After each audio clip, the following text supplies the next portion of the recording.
විදෙස් මාධ්‍යවේදී හෝ පිරිසක් පළමු වරට යුද මුක්ත කලාපයේ නිරීක්ෂණ චාරිකාවකට එක් වෙති.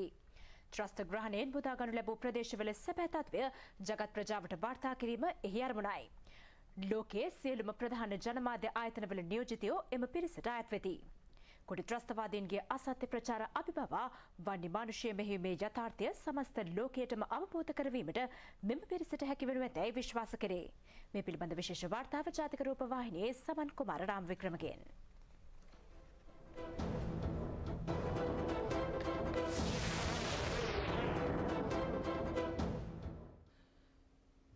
LTTE ග්‍රහණයේ ඉතුරුව සිටින ප්‍රාණ අපකරුවන් මුදා ගැනීම හා වන්‍ය මෙහෙයුම දියත් වන ආකාරය දැක බලා ගැනීමට විදේශ මාධ්‍යවේදීන්ට අද අවස්ථාව උදා වුණා. මේ වන විට ලෝකයේ ප්‍රධානතම ප්‍රවෘත්තියක් බවට මෙම මානුෂීය ක්‍රියාන්විතය පත්ව තිබෙන අතර ලෝකයේ සියලුම ප්‍රධාන මාධ්‍ය ආයතනවල විශේෂ වාර්තාකරුවන් ශ්‍රී ලංකාවට පැමිණ සිටිනවා. එම මාධ්‍යවේදීන්ට පුදුමාතලන් යුද මුක්ත කලාපයේ සිට යුද හමුදාව ඉදිරියට ගමන් කරන ආකාරය සියසින් දැක බලා ගැනීමට මෙම චාරිකාවේදී හැකි වුණා.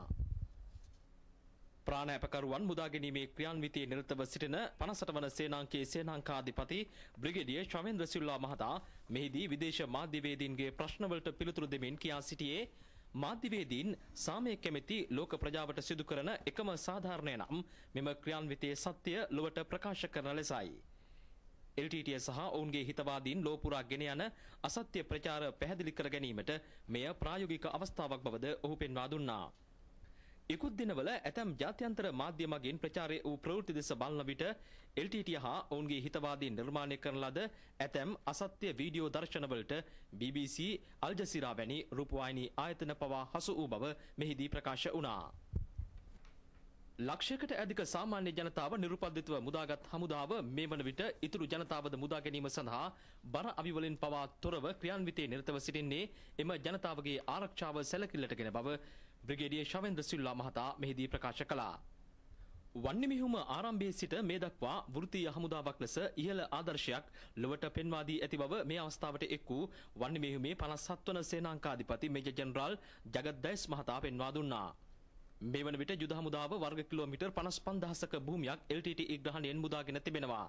වර්ග කිලෝමීටර් 5කටත් අඩු ඉතිරි භූමිය මුදා ගැනීමේදීද වෘත්තීය හමුදාවක් ලෙස සාමාන්‍ය ජනතාවට කිසිදු හානියක් නොවන ලෙස එම කාර්යයේ නිරත වීම යුද හමුදාවේ අරමුණ බවද ඔහු පෙන්වා දුන්නා. LTTE ප්‍රතික්ෂේප කරන සාමාන්‍ය ජනතාව යුද හමුදාව කෙරෙහි දැඩි විශ්වාසයකින් පසුවීම මෙම ක්‍රියාන්විතයේ හමුදාව ලැබූ විශිෂ්ටතම ජයග්‍රහණය ලෙස ඔහු පෙන්වා දුන්නා. සමන් කුමාර රාම වික්‍රම පුදුමාතලන් සිට